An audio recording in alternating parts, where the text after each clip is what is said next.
What if Bitcoin miners could build their own blocks and earn more money while helping decentralize Bitcoin? Today on the HashLabs podcast, I'm joined by Alejandro de la Torre, founder of Demand, to talk about Stratum V2, lower rejection rates, fair mining pool payouts, and what this actually means for real-world mining operations. Let's get into it. Hey Alejandro, welcome to the HashLabs podcast. Thank you, Jan. Can you give a brief introduction of yourself? Sure. So I've been in the mining industry for around a decade, primarily in the pool business. I was vice president of BTC.com and of Poolin, which were both very large pools in their time.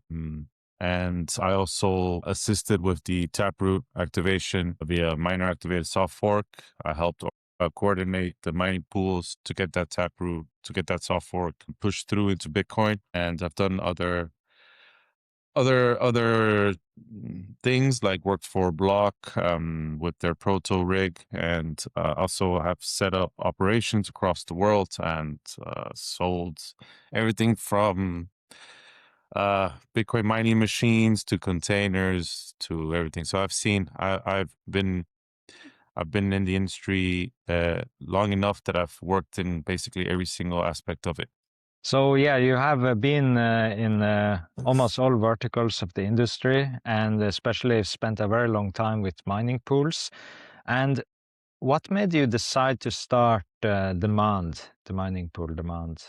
Well, I saw the opportunity to help decentralize. A lot of my motives in Bitcoin mining, and specifically in pools, have been to continue to provide a healthy ecosystem for Bitcoin as a whole. And I think centralization right now in the pool industry is a very big issue. There's only a handful of large operators that build the blocks. You can fit them in a very small room. I can give them a call right now, all five of them, which is very scary. Basically, the whole entire Bitcoin mining pool or Bitcoin mining blocks are being built by 5 people. So that is a very serious red flag, really very critical security flaw. So I started volunteering in the Stratum V2 open source team.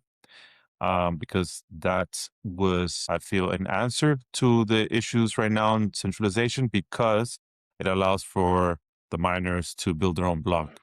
So what that practically means is that if once, for example, our pool becomes, let's say, in the top 10 and there's 10,000 miners in our pool, it means there will be 10,000 miners that are building their own blocks. So instead of fitting the block creators in one small room, he has to fit them in a small stadium this time, which is far more secure, far more in the ethos of Bitcoin. It's following the ethos of Bitcoin. And yeah, that's, but it was not only the decentralization aspects to help Bitcoin that actually got me to start Demand.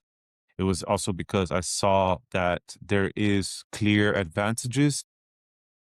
There's incremental advantages almost in every single aspect in Bitcoin mining pool, Stratum pool, like Demand.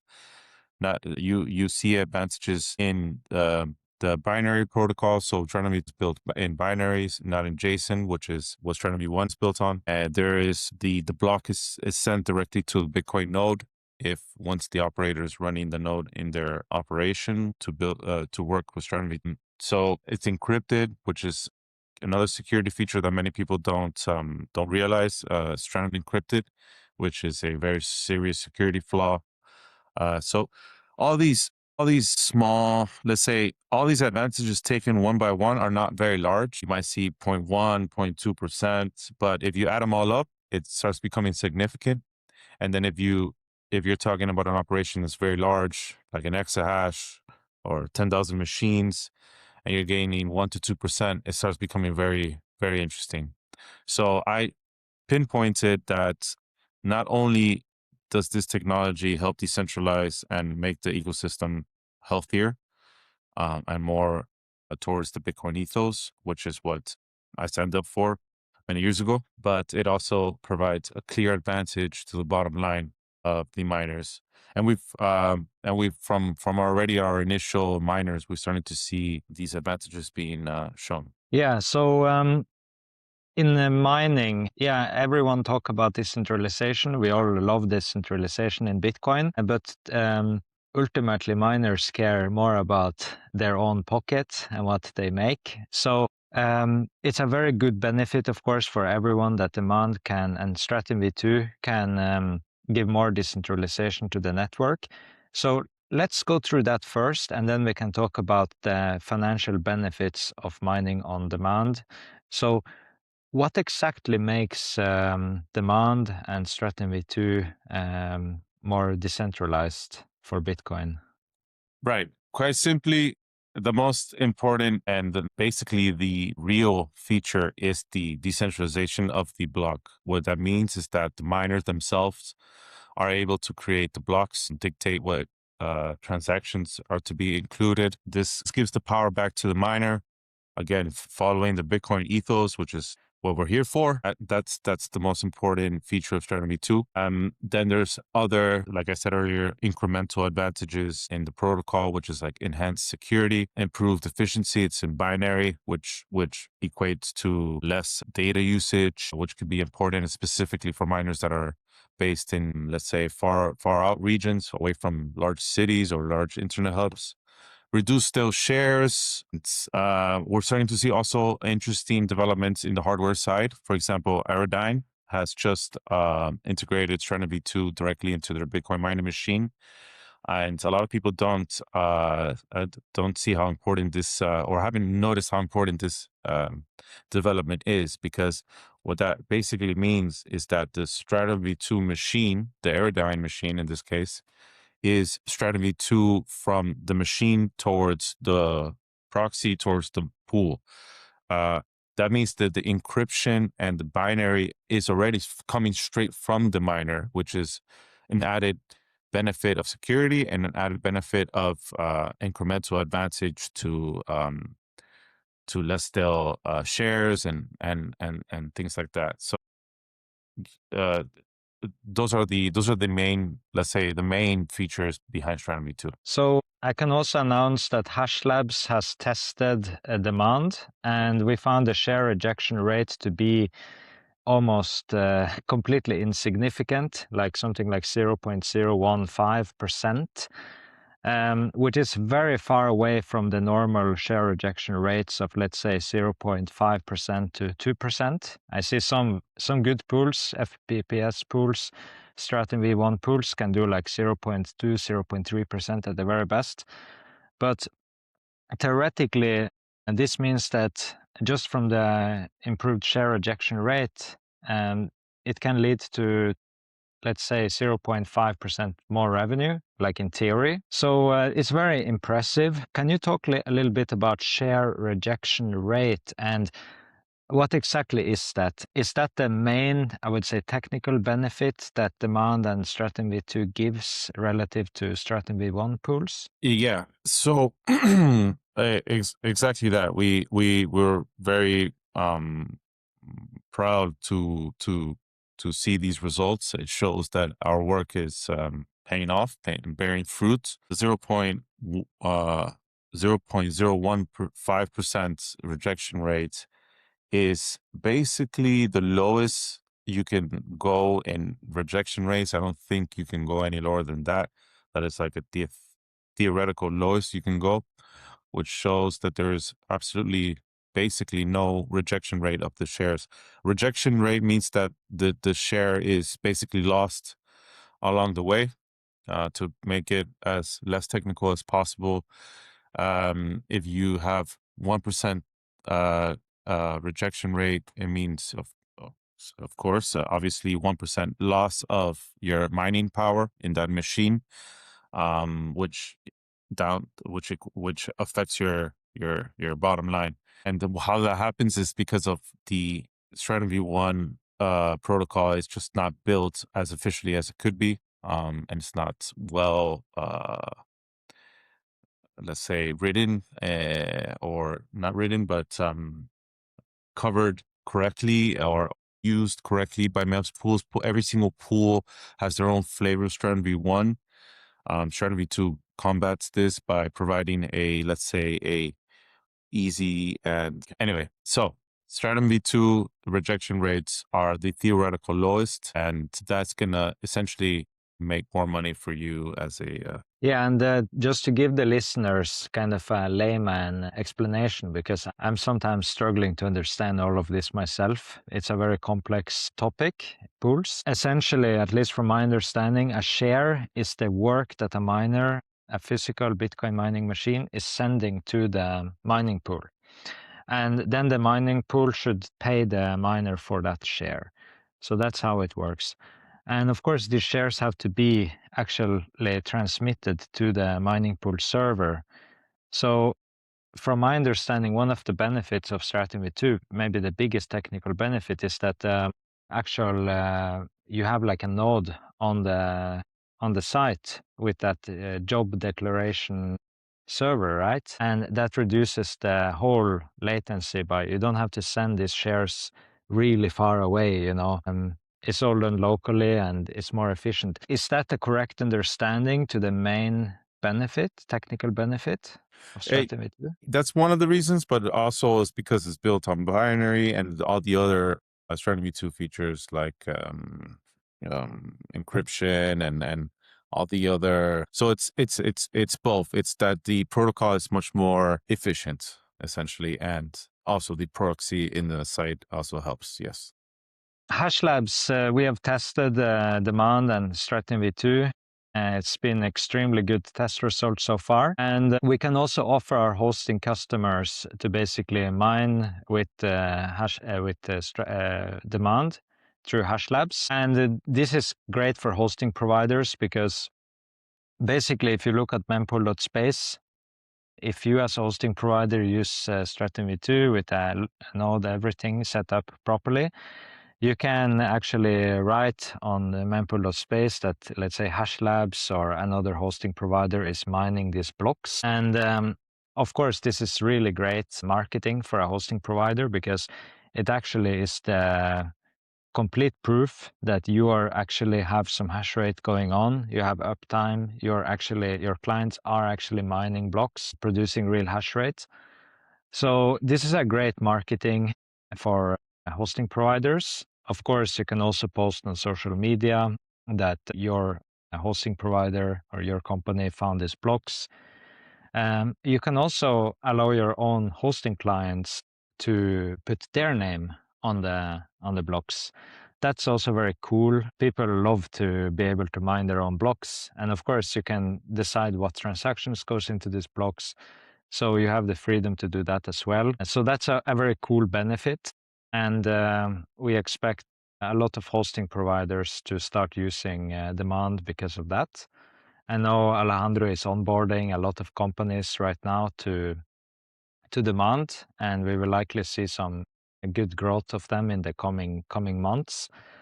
And of course, as Alejandro also mentioned, technical improvements that theoretically should lead to directly higher revenue. If you can reduce that share rejection rate, that goes directly into higher revenue. Like you get paid for all the shares your machines generate, or almost all the shares. So are there any other practical, like how can a miner use Demand in practice? Like what is required to do that?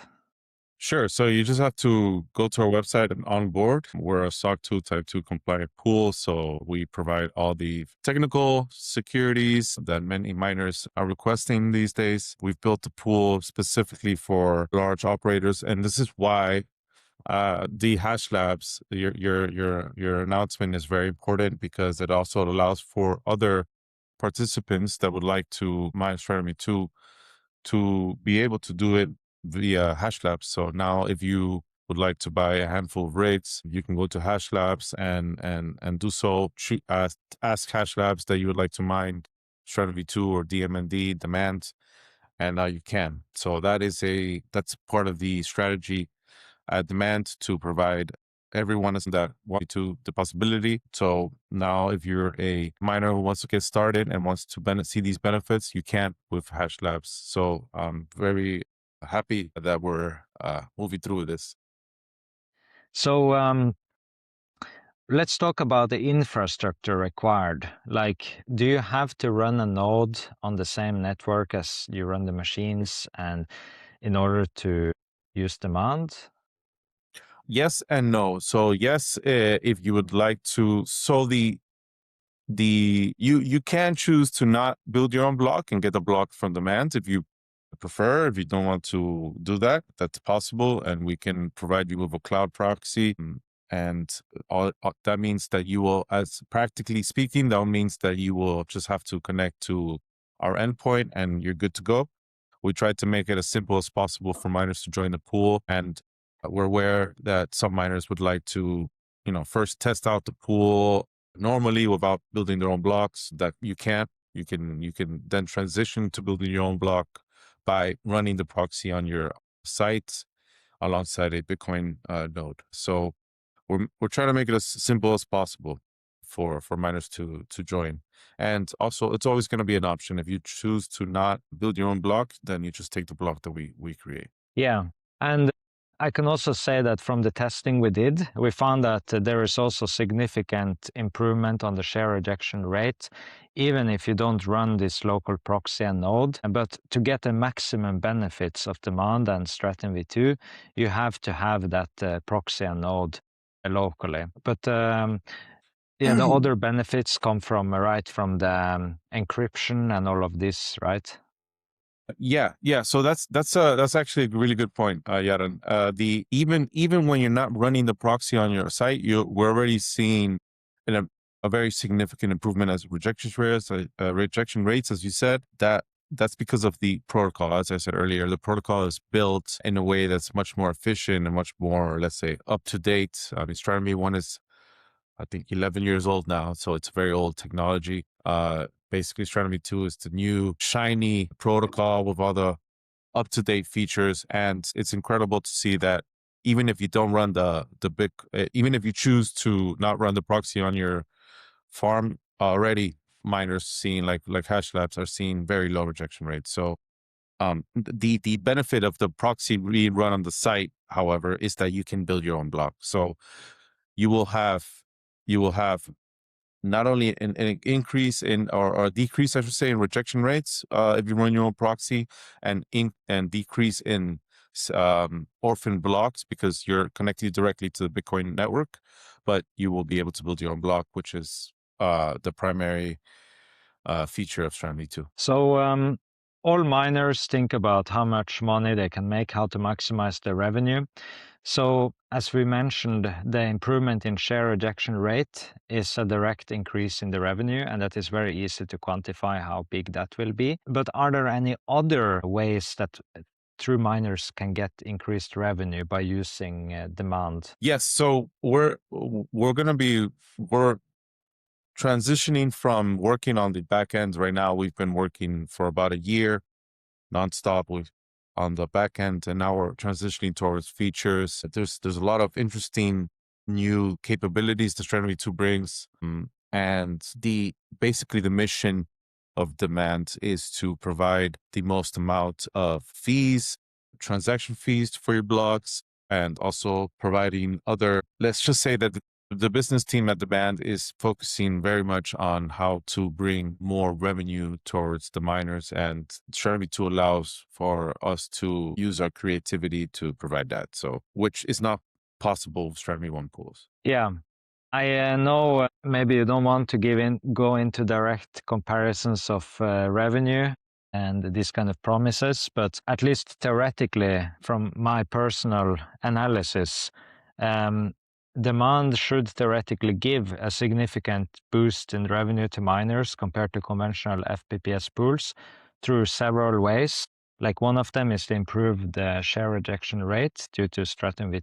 And the other one is that conventional FPPS pools, they use 144 blocks to calculate the hash price or the revenue per terahash that they pay out to miners.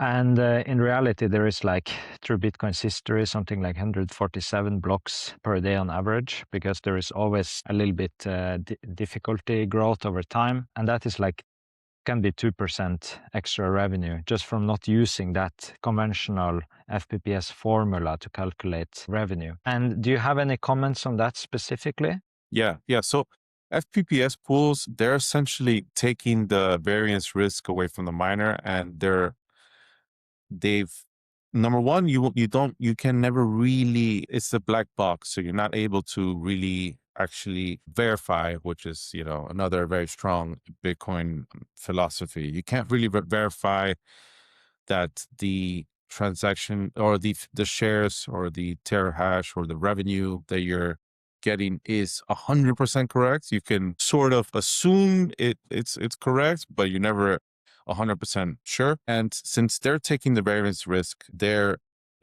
charging for it. So many miners don't see that, don't understand that, but they're taking a few percentage points here and there because they're taking the variance risk. And for a small miner, I can understand the reasons why they would choose FPPS pool, because let's say they need to keep the lights on.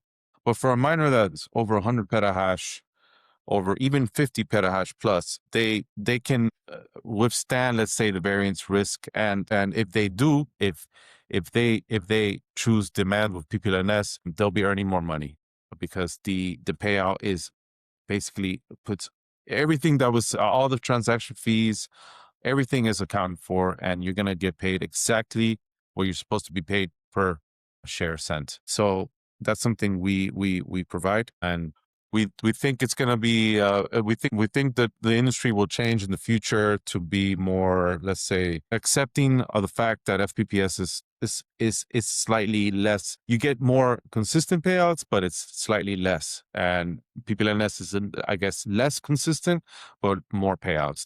That's basically what you have to take away from this. And once demand becomes a pool where a block is being hit, let's say on a daily basis, then this whole entire notion of it not being consistent is gone. Maybe it's not as consistent as a pool where you get paid for every share, but you get consistent enough payouts. So that could solve that issue. And that's what we're aiming for, that where we're hitting enough blocks to provide consistent payouts for our miners. Yeah, so I think you hit the nail on the head there when you said that FPPS is essentially they take on the variance risk, and therefore they need to take a few percentages here and there. We don't need to go deeper into that and that, but essentially it's an insurance. So of course the users of that insurance have to pay for that. And some insurance policies are maybe a bit overpriced. Like if you buy insurance for any product, let's say your TV or whatever, which they always try to sell you in the store when you buy the TV, that will probably be a bit overpriced. Well, some insurance policies are actually very valuable and not overpriced. We have to think, is the FPPS insurance policy overpriced or not? And that's a consideration you have to make as a miner. And you mentioned also that demand, you utilize a different payment methodology than FPPS. So it's not, what exactly is that payment system, and how does it differ from FPPS exactly? Yes, good question. It's called Slice. And so what we do is that we have to take into account different transactions being built by the block creators, since everyone can build their own block. If there is building a block with less fees and the other one's adding extra fees for whatever reason, since they're able to, we have to take that into consideration. So we built a payment system that takes that into consideration and pays fairly. But most importantly, it always accounts for the shares that you send. So we always pay these shares. There's a misconception, because at one point Brain's pool was using Score. Score is not PPLNS, and it's not the system we're using. And Score, the initial thought was to combat pool hopping, which was an issue back in the earlier days when Brains came out. But what ended up happening was that it started penalizing miners if they switched off because of demand response, or for whatever reason. It would start penalizing these miners in accord to how much shares they'll get paid. That system is not the one we're using. We're using PPLNS, which basically what you have to take away is that every single share you send to us, you're going to get paid for. And we've also built a transparency system, which you can actually verify cryptographically by with this system that every single share you've been paid is being paid out correctly. So we've added a secondary transparency system to make it even more fair for the miners. Yeah, and I think that transparency system is something very much needed because, as you said, FPPS is a kind of a black box. And I personally know a lot of big miners who don't really know how to verify their pool payouts, which is a bit alarming. So it's great. And yeah, you mentioned in PeopleNS or Slice, which Demand utilizes, you know that you get paid for each share. And you also touched on earlier some, I would say, disadvantage compared to FPPS, because as we touched on, FPPS is insurance policy, and you get very stable payouts, but slightly less. But in Demand, how is that variant in the payouts? Well, it really just boils down. It's very simple. The more hash rate we have, the more blocks we'll hit, the more consistent the payouts will be. So right now, in the beginning, since we're not hitting any blocks, but soon we will be, it will be less consistent. But as soon as the hash rate continues to grow, the payouts will be more numerous. It basically is you get paid when a block is found. Yeah, and just for the layman's out there, of course, the more hash rate you have, the higher probability you have to actually find a block. And at least from my understanding, correct me if I'm wrong, Alejandro, but your mining pool Demand does only need like 1 to 2% hash rate of the global hash rate before payouts get reasonably consistent, right? Correct. Yeah. So if we get 1 to 2%, we're hitting a block every couple of days, and that means the miners will get paid every couple of days.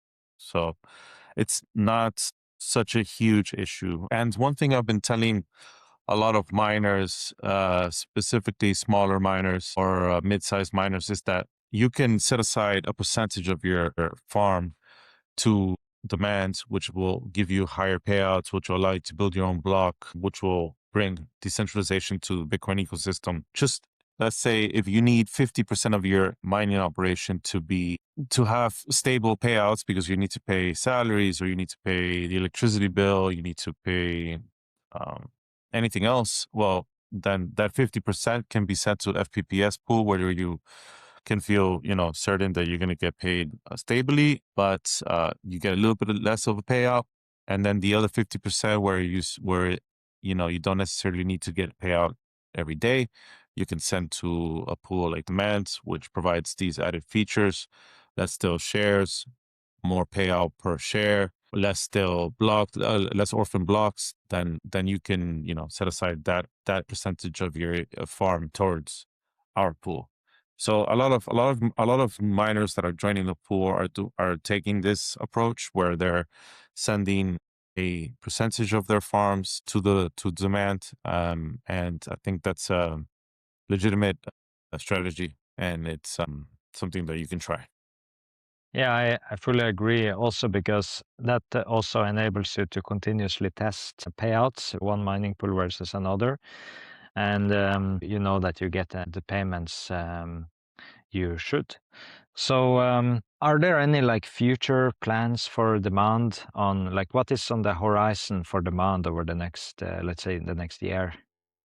Well, yeah, the team is busy working on many. Right now, like I said earlier, we're shifting focus towards features. A lot of the work has been on the back end and the infrastructure, and now we're focusing more on the features. So if you join our pool, we're very much looking forward to the feedback that you have. If there's any features that you'd like to see, please reach out to us. We're that's our focus now. And we expect to see us more in pushing in conferences and try to support the ecosystem locally, where open source technology, our DNA is very much focused on providing Stratum V2 to the masses and helping the open source SRI team as much as possible.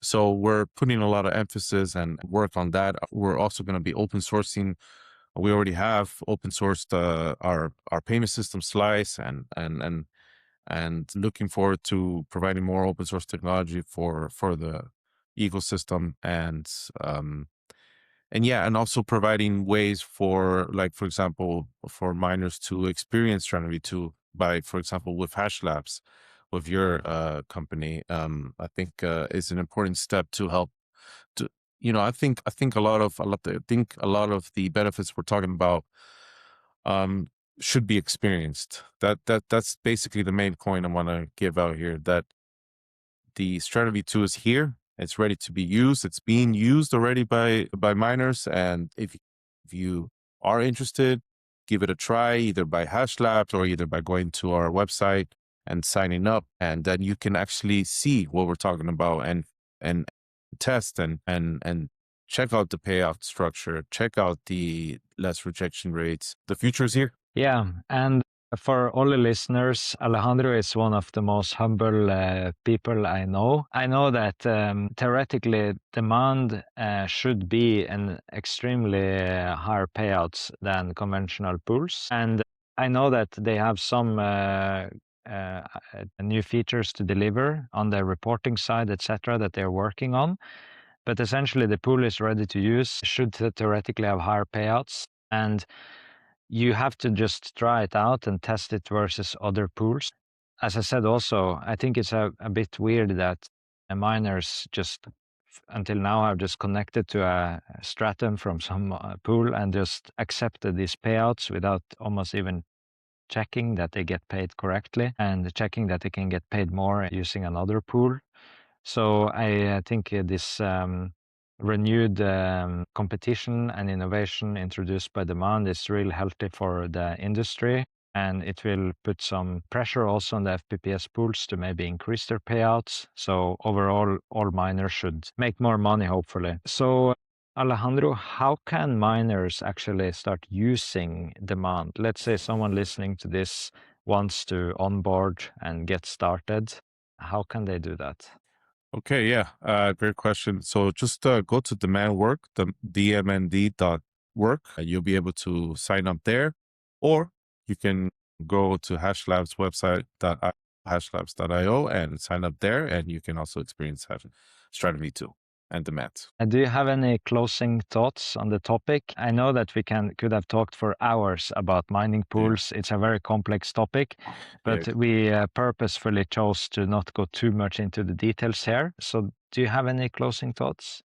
Yeah, that's a great point. We're trying to focus mostly on a practical conversation here to make, like, a lot of the conversations to date have been very theoretical, and I know already from firsthand experience speaking to miners that it's a tad technical. So I'm trying to make it as conversation-like as possible. And thank you, Yaron. I think we did a good job.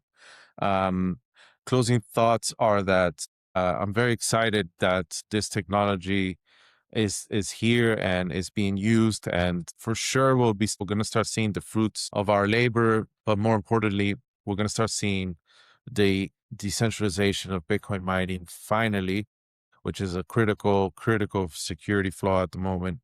So we'll be seeing more and more miners building their own blocks and having their name on mempool space. That's great if that's your thing, and it's an important step forward for the ecosystem, and I'm happy to be a part of this. Yeah, and just some closing thoughts from my side. I really believe that this demand could be one of the biggest disruptions of the Bitcoin mining industry so far. And I think it will set some standards for how things will be in the future. So I encourage all miners to do like we have done at Hash Labs, test it out with a few machines and compare the revenues to other pools. Of course, so far the hash rate on demand is not so high that blocks are rolling in all the time, but that will change once more miners start testing and using it. But start testing and seeing the results for yourself, and then you might get very happy with that. So, Alejandro, thank you very much for jumping on the podcast. It was great having you. Yeah, and thank you very much for the opportunity. Thank you.